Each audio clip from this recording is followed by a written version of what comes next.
El 11 de septiembre de 1973 fue un día que marcó la historia de Chile. A 50 años del golpe de Estado cívico-militar, podemos dar fe que esa historia se sigue contando. En este podcast compartiremos el testimonio de 50 mujeres sobre ese día imborrable. En Conversas creemos en las palabras y las ponemos al servicio de quien las necesite. Con ustedes, 50 voces de un golpe. Nuestra contribución a la memoria de nuestro país.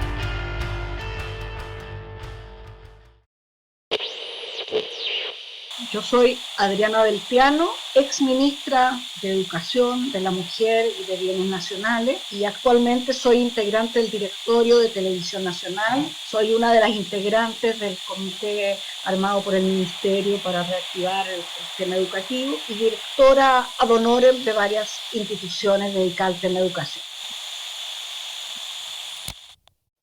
Yo viví en Temuco hasta el año 72. Cuando fue el paro de octubre del 72, la cosa se había puesto muy difícil en Temuco porque mi marido era director zonal de la Corporación de Reforma Agraria. Éramos militantes los dos del MAPU Obrero Campesino, y cuando nos vinimos en octubre del 72, yo entré a la CORA, a la Corporación de Reforma Agraria en Santiago, a su equipo de capacitación en Santiago, pero al poco tiempo me pidieron en comisión de servicio a un servicio que se estaba creando, que se supone que era el anticipo de lo que iba a ser el Ministerio de la Mujer. Y nosotros como partido teníamos la responsabilidad del Departamento del Niño de ese servicio nuevo. Pero la verdad las cosas es que estaba tan alterado el país, ya estamos hablando del paro de octubre del 72, que fue muy largo, que pararon todos los camioneros del país, paró el comercio. La verdad es que el país funcionaba a media marcha. Bueno, este conato del Ministerio de la Mujer, con sus distintas partes, entramos a trabajar más bien en conjunto con grupos grandes de mujeres que trabajábamos. Esto funcionaba en el edificio Diego Portales, hoy día Gabriela Mistral, que también se llamaba Gabriela Mistral para el golpe. Estaba casada, yo tenía 2 de mis 3 hijas, habían nacido, una tenía 3 años, la otra tenía 2, y para poder encontrar dónde vivir en Santiago, era tan difícil encontrar arriendo, que lo que hicimos fue con el mismo director que se fue de Santiago a Temuco, en el mismo cargo, lo que hicimos fue cambiar casa. Ellos se quedaron con la casa nuestra en Temuco y nosotros nos vinimos a la casa en que ellos vivían, por ahí por Nuestra Señora del Rosario. Un barrio de casas muy simple, muy chiquitita, que tenía una población enorme, la población El Esfuerzo al lado, enorme de grande. Para el golpe fue muy significativo donde tú vivías. La verdad es que no conocíamos a los vecinos porque salíamos muy temprano, trabajábamos todo el día, teníamos las 2 niñitas, teníamos una señora que vivía con nosotros, cuidaba a la niñita, pero estaba todo este entorno, que es un entorno difícil de imaginarse hoy día en Vitacura, o Las Condes. Yo creo que no existía la comuna de Vitacura todavía, existía Las Condes, pero que era una población muy, muy grande que se juntaba al final con la población San Luis, que ya se había construido de los edificios de 4 pisos, que fueron de la Cormu, eran mucho mejores. Lo otro era lo que llamaríamos vulgarmente población Callampa, toda esta población El Esfuerzo que estaba alrededor de donde nosotros vivíamos. Viviendo en ese lugar, ya se veía venir la situación compleja, ya se sabía que había una situación, pero muy difícil de imaginar para uno, ¿no? O sea, te daba susto y no te daba susto, porque como que no, además siempre estaba la idea de que las Fuerzas Armadas no iban a seguir, habían habido 2 intentos medio golpistas antes, y como estaba también el comandante en jefe, en ese minuto había sido Prat, que era un demócrata, los militares estaban ya bastante incorporados en el gobierno. José Antonio, mi marido, trabajaba en DINAC, la distribuidora nacional, y DINAC era uno de los organismos que tenía en su presidencia militares. Y me acuerdo que cuando fue el atentado a Schneider, cuando mataron a Schneider, nosotros veníamos de una comida que había habido, que se había hecho ahí, como en la Plaza Bulnes, ahí en donde está el Banco del Estado, ahí había como un restaurante, y ahí habíamos estado en ese lugar con todos estos militares que dirigían DINAC, la distribuidora nacional, que a su vez dependía del general Bachelet. O sea, Bachelet estaba a cargo de todo el tema de abastecimiento. Veníamos de esa comida y pasamos por la avenida Santa María y sentimos los balazos. Y después supimos que fue el momento en que mataron al general Schneider. Para el golpe me quedé en la casa con las dos niñitas. Y cuando amanecimos, pusimos la radio, no había celular, no teníamos teléfono fijo tampoco, pusimos la radio y la radio ya hablaba de movimientos de tropa, de que algo estaba pasando, alcanzamos a escuchar todo lo que habló el presidente Allende desde mi casa, pero en una situación súper complicada, porque José Antonio dijo que él se iba a Dina, se iba a Tupega, que quedaba en Teatino con Huérfano, justo en la esquina de Teatinos con Huérfano. O sea, se veía todo el bombardeo, la moneda, todo, porque se veía en diagonal completo. Y yo me quedé con las dos niñitas y por suerte me vino a buscar un hermano, porque empezaron a pasar los aviones, muy luego, los aviones que iban no a la moneda, sino los que iban a Tomás Moro. Ahí sí que ya te sentías en una situación muy compleja. Y resulta que, por suerte, mi hermano me llevaron a su casa, enterado de todo esto, pero mi hermano eran gente más de derecha, o sea, primero no le tomaban el peso a esto, y yo no sentía como que estaba pasando algo muy grave y no sabías de qué tamaño era lo grave. Entonces, claro, tener niñitas te ayuda en el sentido de que tenéis cosas bien concretas que hacer, pero lo increíble es que como vivíamos racionados, porque había un problema serio de abastecimiento, muy serio, yo pesqué lo poco que tenía en la casa y me lo llevé a la casa de mi hermano, pensando que a lo mejor yo me iba a tener que quedar ahí, etc. Me llevé todo lo que tenía me lo llevé. Y cuando de pronto logró llamar José Antonio desde su oficina y me dice que el milico que dirigía esto, que presidía esto, le había dicho que se fueran. Entonces me dice que se va a ir a la casa, va el chofer de la oficina y que lo va a pasar a dejar a él, me va a recoger, nos vamos a la casa y se alcanza a ir el chofer a su casa, se lleva el auto. Fue entre trágico y cómico, porque llega con cara de pescado total, había pasado todo el bombardeo de guata en el suelo, porque quién sabía que si le iban a chuntar a la moneda o no le iban a chuntar a la moneda, se podía bombardear cualquiera de los edificios alrededor, ver un avión que cae en picada. Entonces ya con todo lo afectado, lo triste, lo desolado, me pasó a buscar, nos fuimos a la casa y venía con la secretaria, porque era de región, vivía en un departamento en el centro. ¿Cómo se iba a quedar esta cristiana sola en el centro? Se la trajo para la casa. Entonces estábamos en esta situación y nos damos cuenta de que yo no me traje nada de la comida que me había llevado donde mi hermana. Y lo único que encontramos era chuño, había aceite, ya habían como unas sopas y pal, unas sopas de harina, y estuvimos 2 días y tanto encerrados con las niñitas comiendo chuño con aceite y hacíamos como unos pancitos que a los 2 minutos estaban duros como piedra, y a punta de pal pasamos los niños, la secretaria, que yo creo que a esa altura soñaba con haberse quedado en su departamento. Estuvimos esos 2 días sin mucha noticia, poníamos la televisión, tratábamos de escuchar cosas, ya no sabíamos cuántos días íbamos a estar, cuando de pronto dieron como 2 horas para salir. Estábamos hablando como el 14 de septiembre, de haber sido a esta altura, 14 de septiembre. Entonces José Antonio dijo, Nana, nos vamos, vámonos a la casa de mis papás, vámonos.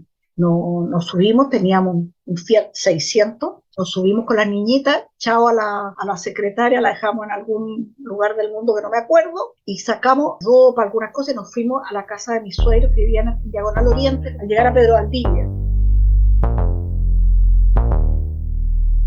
Y cuando yo llego, mis suegros eran gente como demócrata cristiana. Mi suegra hermana del cardenal Silva Enrique, pero estaban siempre aterrados de que la UP les iba a partir en 4 la casa, que íbamos a vivir con todos los allegados. Se tragaron todo, pero estaban preocupados por José Antonio, por nosotros también. Pero cuando yo llego a la casa de ellos y veo la bandera puesta, fue de las cosas como que me hubieran destapado un dique de llorártelo todo, tanto así que mi suegra bajó la bandera, sacó la bandera,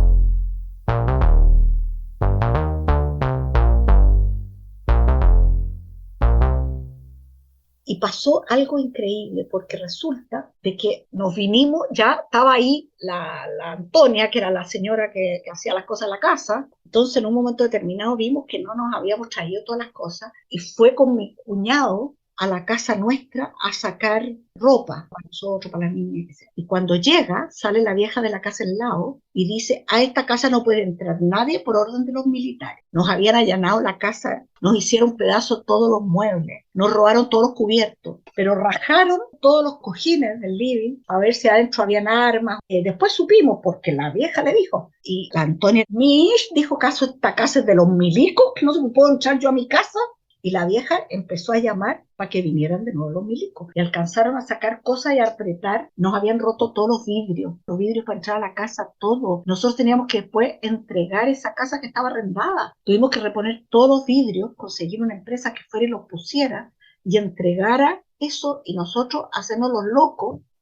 Y nos quedamos en la casa de mi suegro pensando qué hacíamos. Y pasó lo siguiente, que a José Antonio, él era gerente de finanzas de la distribuidora nacional.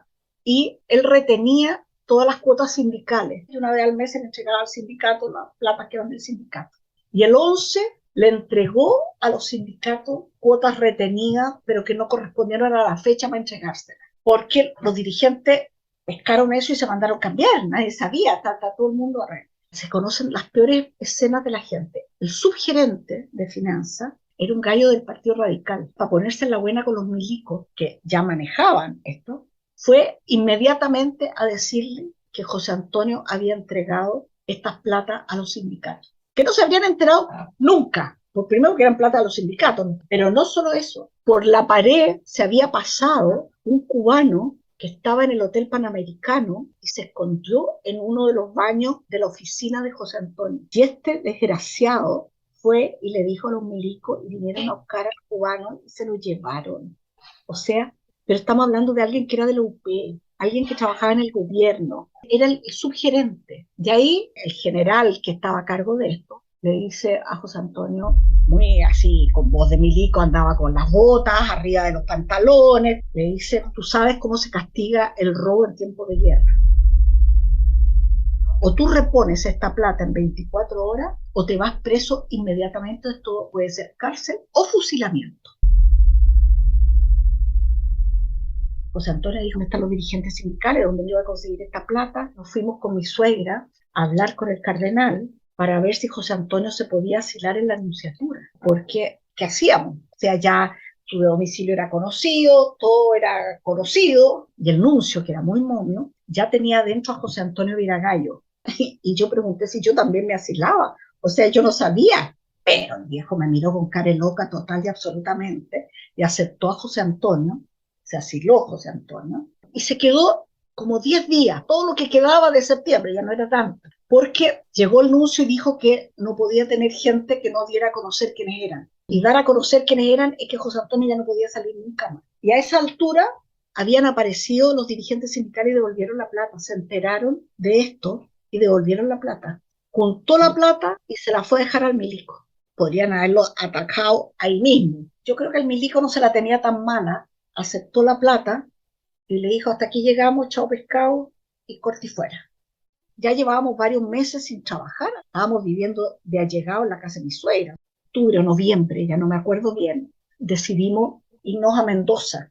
Llegamos a Mendoza, a la casa de unos conocidos de mi suegra, con 2 niñitas chicas, en la depresión total, sin saber qué íbamos a hacer, sin un solo peso. Yo siempre tengo la sensación de que la pasada por Argentina fue el periodo en que más pobre yo he sido en mi vida a lo largo de toda mi vida. Y era una pobreza sin destino. Esperamos hasta febrero y en marzo salió, por distintas razones, a través de Mario Montanari, que había logrado con la Fundación Ebert en México decirle que él tenía el mejor equipo agrario que había en Chile y que por lo tanto podían hacer toda una cosa sobre el proceso de reforma agraria, y se consiguió 4 becas. El golpe era una cosa que sabíamos que venía algo, no nos imaginamos nunca cómo iba a ser. Teníamos 25 años, éramos chicos, o sea, teníamos dos niñitas. José Antonio era un año mayor que yo, tenía 26. Yo me acuerdo, días después, haber estado con la Verónica Edwards, a su marido se lo llevaron al Estadio Nacional. Es como las primeras nociones de, aparte de lo que había pasado en la moneda misma, de las primeras nociones de gente conocida que había sido detenida en la noche, en su casa, llevada al estadio, la tortura, pero hay que pensar que toda la represión no fue en los primeros días, fue mucho después. Los primeros días fueron los cordones industriales, la gente que estuvo en el gobierno, la gente que resistió en el gobierno y el copamiento físico con los militares. Ese miedo sí que lo sentimos a los 2 días, 3 días que salimos de esto, pero además lo vivimos en términos de cuando llegó la Antonia, de ir a la casa nuestra y decir, están todos los vidrios rotos y rajaron todos los sofás. Es la sensación de que si estábamos ahí adentro, nos pescaban y podríamos haber desaparecido, nos podrían haber matado, podrían haber hecho cualquier cosa con la niñita, como estar a merced de algo tan superior, tan inmancable.